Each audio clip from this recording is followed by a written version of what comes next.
Writer ये भी कहते हैं कि यहां पर कुछ और इंपॉर्टेंट कदम हैं जो उठाए जाने चाहिए, जैसे this was the first time that LAC has seen such casualties. इन 40 सालों में पहली बार ऐसा हुआ है कि लाइन ऑफ एक्चुअल कंट्रोल पर इस प्रकार की हिंसा देखी गई। And the government can not put aside the violence, मतलब वायलेशन, जो यहां पर वायलेंस हुआ उसको गवर्नमेंट दूर नहीं कर पाई और गवर्नमेंट की सामने ही यह क्राइम हो गया। तो ऐसी स्थिति में एक पूरी इंक्वायरी गठित होनी चाहिए और वो ये ढूंढना चाहिए कि क्यों इस प्रकार का क्लैश यहां पर हुआ कि 20 भारतीयों की जान चली गई। The government must consider whether it will continue its course of economic counter measures against China. सरकार को बताना चाहिए कि क्या भारत सरकार चाइना के खिलाफ जो भी इकोनॉमिक मुद्दे हैं उनको रोक देगी या भविष्य में चलाएगी। यानी कि यहां पर जनता के लिए क्लैरिटी ऑफ माइंड होना बहुत जरूरी है, ऐसा भारत सरकार ने मेरे प्यारे साथियों कहा है। और इसी प्रकार से क्या हम आने वाले इंपोर्ट को रोक देंगे, क्या आने वाले हम इन्वेस्टमेंट को रोक देंगे, इन सब चीजों के बारे में जो लेखक है वो लिखता है, कहता है कि भारत के पास में ये सब बातें पता होनी चाहिए। इसी प्रकार से हमको ये भी मालूम होना चाहिए कि यहां पर भविष्य में बायलैटरल रिलेशंस कैसे रहने वाले हैं भारत और चाइना के बीच में, ताकि भारत और चाइना के बीच में भविष्य में किसी भी प्रकार की कोई भी परिस्थिति ना क्रिएट हो। तो देखिए, अब आप लोगों ने मेरे प्यारे साथियों जितनी भी प्रकार की बातें सोची, तो राइटर के पॉइंट आपको पता चलने के बाद ये पता चल गया कि किस प्रकार से राइटर लोग सोचते हैं, एडिटर लोग सोचते हैं, ठीक है ना। मेरे प्यारे साथियों, निम्नलिखित में से किस स्थान से चीनी सेना को भारतीय सैनिक डी एस्केलेट करने पर सहमत नहीं हुए हैं? कहां से सेना पीछे नहीं हटेगी, बाकी सब जगह से हट रही है, बताइएगा। भाई बहुत सारे लोग वॉइस प्रॉब्लम लिख रहे हैं, मुझे समझ में नहीं आ रहा है। जी हाँ, 3 जगह से। हाँ जी, 3 जगह से भारतीय सेना पीछे हट रही है। कहां से नहीं हट रही है? डोकलाम से हटने की कोई भी बात नहीं हुई है। सवाल बनता है ये 3 जगह कहां पर हैं? आइए इन 3 जगह को हम देखते हैं। मेरे प्यारे साथियों, ये क्षेत्र है गलवान लाना जंक्शन। इसके बाद में ये क्षेत्र है हॉट स्प्रिंग एरिया। इसके बाद है मेरे प्यारे साथियों पेंगोंग सो। मेरे प्यारे साथियों, डोगरा जो क्षेत्र है वो इन्हीं के पास में स्थित है। इन 3 क्षेत्रों के पास से भारतीय सेना और पाकिस्तानी चाइना की सेना 1.5 किलोमीटर तक पीछे हट रही है। चलिए साथियों, आगे की तरफ चलते हैं, नेक्स्ट क्वेश्चन की तरफ बढ़ते हैं। नेक्स्ट क्वेश्चन है भारत का इन स्टैंड ऑफ। भारत को नजर रखनी चाहिए चाइना के न्यूक्लियर कार्यक्रम के ऊपर। इसका क्या मतलब है? इसका मतलब है मेरे प्यारे साथियों, और ये किसने लिखा है? ये भी एक डायरेक्टर हैं जो कि studies of observer research foundation के अंदर कार्य करते हैं। इनसे ये कह रहे हैं कि भारत को इस समय की परिस्थितियों में ध्यान रखना चाहिए कि कहीं चाइना अपने यहां पर बहुत ज्यादा तो न्यूक्लियर कार्यक्रम नहीं बढ़ा रहा है। क्यों? क्योंकि सिप्री की रिपोर्ट में यह पता चला है कि चाइना, पाकिस्तान और भारत, इनके पास में न्यूक्लियर वेपन बढ़े हैं, लेकिन इनमें भी चाइना का मेरे प्यारे साथियों जो भी इंपॉर्टेंस है न्यूक्लियर वेपन में वो काफी ज्यादा बढ़ा है। तो यहां पर कहा गया है कि despite domestic and external challenges there is now growing evidence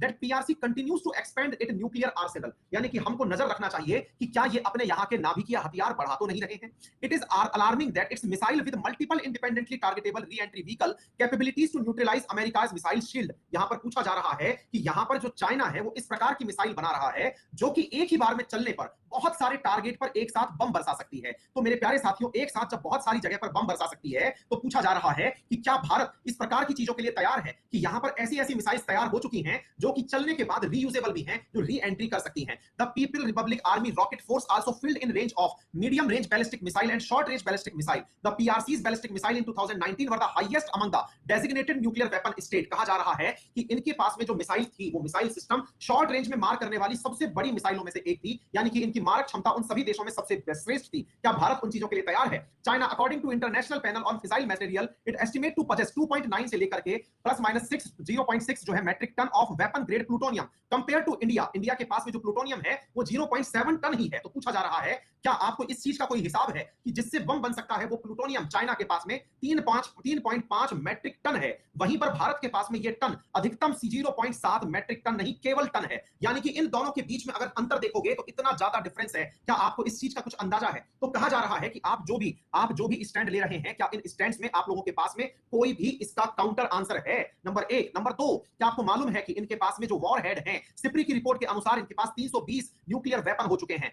this present India with challenge because new Delhi has content with nuclear arm Pakistan as well. भारत को ना केवल चाइना से बल्कि पाकिस्तान से भी थ्रेट होना चाहिए क्योंकि उसके पास भी न्यूक्लियर वेपन है। The Indian nuclear arsenal according to SIPRI केवल 150 न्यूक्लियर वेपन इंडिया के पास है, वहीं पाकिस्तान के पास 160 न्यूक्लियर वेपन है और 320 वॉर हेड जो है वो चाइना के पास है। The China's nuclear arsenal could serve as an instrument of coercion region which is the PRC could press ahead a limited aimed war. यानी कि इनके पास ऑलरेडी इतना ज्यादा असलहा है कि यदि युद्ध होता है तो ये लंबे समय तक उसे कंटिन्यू खींच सकते हैं। तो इतनी सारी चीजों के ऊपर मेरे प्यारे साथियों इन्होंने ध्यान दिलवाया है। और कहा है कि इससे परिणाम क्या निकलेंगे। इसमें कहा गया है कि इंडिया के डिसीजन मेकर्स को चाहिए कि वो planner of land based missile force तैयार करे, जिस प्रकार से चाइना के पास है उसी प्रकार की मिसाइल फोर्स तैयार करे, यानी कि जो एक बार में मल्टीपल सोर्सेज पर अटैक कर सके। India decision maker need to be aware of land based missile forces. भारत को यह भी पता होना चाहिए कि इनके मल्टी पोजीशंस पर अटैक करने वाली मिसाइल्स कहां-कहां खड़ी हैं। यह भी कहा गया है Korla in Xinjiang is believed to host DF-26 IBRM intermediate range ballistic missile with a range of 4000 km which can potentially strike target across most of the India. Their mobility given them a high degree of survivability. मतलब इनको यह भी पता होना चाहिए India को कि China का एक क्षेत्र है जिसका नाम है कोरला, वहां पर इनके पास में एक ऐसा मिसाइल सिस्टम है जो कि भारत के किसी भी शहर को टारगेट कर सकता है और साथ ही साथ वो मूव भी हो सकता है। क्या भारतीय सेना उसके बारे में एनी टाइम सजग रहने के लिए कोई सर्विलांस सिस्टम रखती है? तो ऐसी स्थिति में भारत के पास में इतनी सारी चुनौतियां हैं। China and India relation transcend the bilateral dimension and assume global strategic significance. तो यहां पर एक सवाल निकल के आया है कि भारत और चीन के द्विपक्षीय आयाम को पार करते हैं, वैश्विक और रणनीतिक महत्व को समझाने के लिए आपसे कहा गया है कि आपको बताने हैं कि बायलैटरल डायमेंशंस क्या होंगे, इस बात को समझाइए। हाँ जी, थोड़ा सा बताइए मुझे कि बहुत ज्यादा हाई फाई तो नहीं हो जा रहा है? मतलब थोड़ा सा नीचे लाने की जरूरत है कि चलने दें? सही है, कोई इशू तो नहीं है? मतलब आप लोगों को ऐसा हिंदू पढ़ने की आदत नहीं है? मतलब आप लोग जो हिंदू पढ़ते हैं उसमें केवल ये चल रहा है और ये चल रहा है, केवल इतना ही बताया जाता है। थोड़ा लेवल ऊपर जा रहा है, कोई बात नहीं, थोड़ा थोड़ा सीखोगे ना, धीरे धीरे बन जाएगा। मतलब एक्चुअली क्या है, पहले मैं कोशिश कर रहा हूं कि आपको दा हिंदू से एक बार अवगत करा दूं, है ना? इससे आपको पता चलेगा कि दा हिंदू अपने आप में एक किताब है। दा हिंदू अपने आप में एक किताब है, जो हम पढ़ते हैं उससे बहुत बड़ी चीज है, ठीक है ना? इसके लिए मुझे देखो नॉन स्टॉप हो गई है 40 मिनट बोलते बोलते, नॉन स्टॉप बोल रहा हूं, पानी का गला सूख चुका है, समझ रहे हैं ना? तो इस चीज को थोड़ा सा मतलब अपने अंदर भी थोड़ी हिम्मत रखिए, क्योंकि ये लेवल का काम है, ठीक है ना? तो चलिए साथियों आगे बढ़ते हैं मेरे प्यारे साथियों। हाँ जी, सिपरी क्या है तो ये हम आपके सामने पहले ही बात कर चुके हैं, आप भी बता दीजिएगा सिपरी क्या है। सिपरी क्या है? अब कई लोग कह रहे हैं कि दुश्मन की तारीफ है। नहीं मेरे प्यारे साथियों, दुश्मन की तारीफ नहीं है, आपको यह पता होना चाहिए। देखिए, अगर आप केवल गलतफहमी में रहें कि हमारे अंदर खूब जोश है, खूब जोश है, हम तो लड़ लेंगे जब चाइना आएगा, लेकिन वो जोश फुस हो गया, दुश्मन के बारे में पता हो कि उसकी क्या ताकत है, ये ज्यादा जरूरी चीज होती है ना? केवल इसलिए नहीं कि जो न्यूज़पेपर में डिबेट देख ली, इंडिया इंडिया टीवी के ऊपर, आज तक के ऊपर, एबीपी न्यूज पर, और लगने लगा कि भाई साहब इंडिया तो जीत गया। ऐसे नहीं होता है भाई, ये सब चीजें बहुत जरूरी होती हैं। ये थिंक टैंक कैसे है? स्टॉकहोम पीस रिसर्च इंस्टीट्यूट है भाई, ये यूएन के अंदर नहीं है, ये स्टॉकहोम के अंदर है भाई। थिंक टैंक का मतलब है कि ये दुनिया के बारे में नजरिए रखता है, जानता है, ठीक है ना? ये सारी चीजें मैं आप लोगों को दे दूंगा, आप लोगों को किसी भी तरीके से। अब मैं मान लो आपसे ये कहता रहूं कि यूपीएससी तो क्यों निकल जाएगा, चिंता मत करो, और मैं ऐसे ही बोलते बोलते आपको यूपीएससी के पेपर तक ले गया और कुछ पढ़ा है ही नहीं, आपको पता ही नहीं कि यूपीएससी का लेवल क्या है, और आप जो है केवल उठा करके अपना बोरिया बिस्तर पहुंच गए, ऐसे थोड़ी हो जाएगा। तो पहले साक्षात्कार भी जरूरी है, तो आपको पता चलना चाहिए ना कि दुश्मन जिससे युद्ध है उसका लेवल क्या है, ठीक है ना? चलिए साथियों आगे बढ़ते हैं।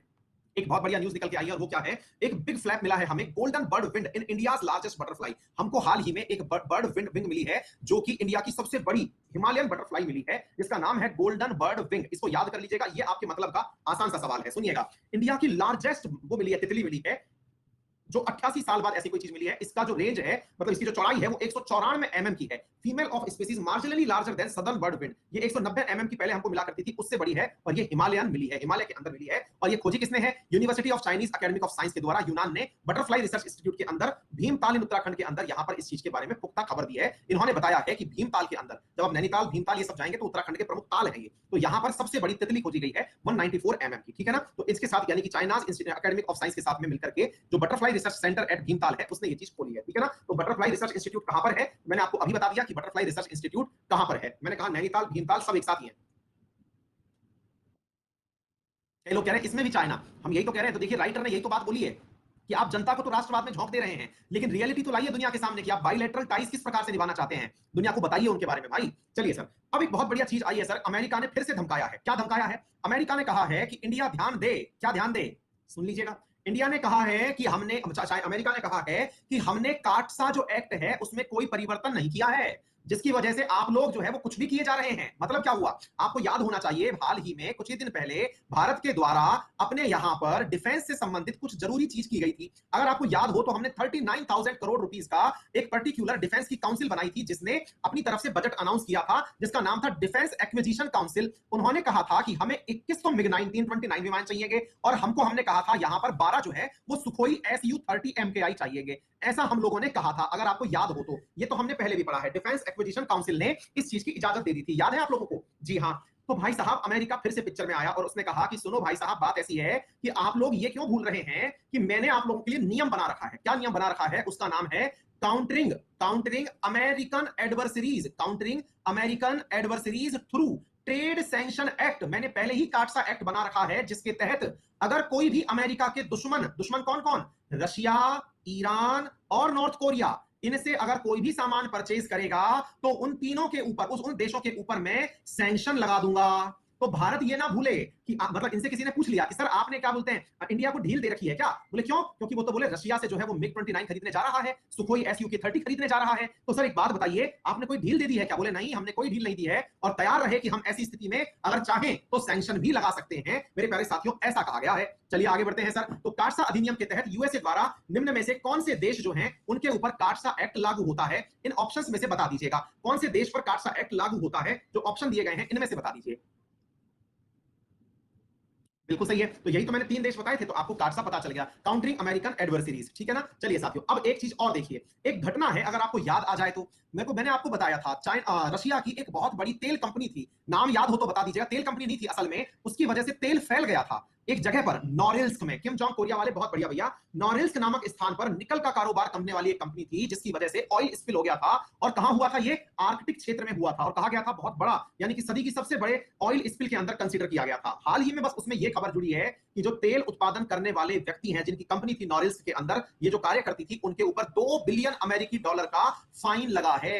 2 बिलियन अमेरिकी डॉलर का फाइन लगाया है रशिया ने। यह खबर उससे अपडेटेड है। तो इन्होंने कहा है कि हम तो इस चीज के लिए तैयार ही नहीं थे। तो बोले तुम तैयार नहीं थे तो कोई बात नहीं। रशिया के state environmental watchdog said on Monday that metal giant Norilsk Nickel, ये कंपनी का नाम है, शुड पे एन अनप्रेसिडेंटेड रुपी ये 2 बिलियन अमेरिकी dollar in damage over a huge Arctic fuel spill. तो ये भैया एक बहुत बड़ी न्यूज है अपने आप में, क्योंकि हम लोगों को ये 2 न्यूज आपस में जुड़ती हुई मिल गई है। हाँ जी सर, आप लोगों को कल भी हमने एक मुद्दा बताया था। और क्या बताया था? हमने आपसे कहा था कि आईसीएमआर ने अपने देश में लोगों को मोटिवेट कर दिया था। क्या कह के मोटिवेट कर दिया था? कि हमको 15 अगस्त तक वैक्सीन चाहिए। ऐसा किसने कहा था? ऐसा कहा था मेरे प्यारे साथियों आईसीएमआर ने डॉक्टर्स से। लेकिन अब केंद्र सरकार बोली है कि हम वैक्सीन के ट्रायल के नॉर्म्स लिखेंगे। ऐसा नहीं है कि आईसीएमआर ने कह दिया और आप ट्रायल करने निकल पड़े। हम बताएंगे क्या क्या कंडीशंस हैं, किस प्रकार से आपको ट्रायल करना अलाउ है। ये वाली चीज जो है वो सेंटर बताएगा, नियम कानून बता करके वैक्सीन का ट्रायल करवाएगा। तो यहां पर ये खबर निकल के आती है, कल की खबर से जुड़ी हुई है, ठीक है ना? इसी प्रकार से बिल्कुल आपको सौम्य स्वामीनाथन की बात भी याद आ जानी चाहिए।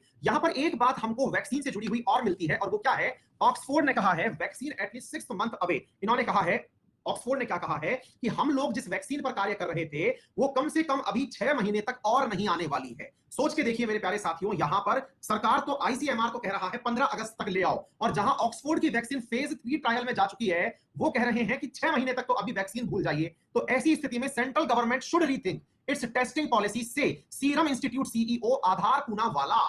आधार पूनावाला मेरे प्यारे साथियों भारत की सबसे बड़ी वैक्सीन निर्माता कंपनी के सीईओ हैं आधार पूनावाला। सीरम इंस्टीट्यूट मेरे प्यारे साथियों, भारत के अंदर ये जो सीरम इंस्टीट्यूट है ये भारत का नंबर 1 इंस्टीट्यूट है। दुनिया में सस्ते सस्ते दामों पर सबसे ज्यादा मेरे प्यारे साथियों यही वैक्सीन बना करके भेजता है। पूरी दुनिया को इसी से उम्मीद है कि अगर कल को कोरोना की वैक्सीन आ भी गई तो इकलौता ये सीरम इंस्टीट्यूट ऐसा है जो दुनिया को जेनेरिक दवा के रूप में कोरोना की दवा को सबसे कम दामों पर उपलब्ध करवाएगा। ये है मेरे प्यारे साथियों आधार पूनावाला की कंपनी सीरम इंस्टीट्यूट। तो सीरम इंस्टीट्यूट ने कहा है कि जहां एक और ऑक्सफोर्ड कह रहा है कि हमारा 6 महीने तक अपना वो नहीं आ रहा, वैक्सीन नहीं आ रहा, तो कैसे भारत सरकार की आईसीएमआर ये कह सकती है कि 15 अगस्त तक वैक्सीन आ जाएगा? यानी कुछ तो आधार होगा आप लोगों के पास में। तो ये एक केवल इस इंफॉर्मेशन है जो आप लोगों को पता होनी चाहिए। तो उम्मीद है मेरे प्यारे साथियों आप सभी साथियों को ये सारी बातें जो आज मैंने पढ़ाई हैं ये थोड़ी बहुत समझ में आई होगी। और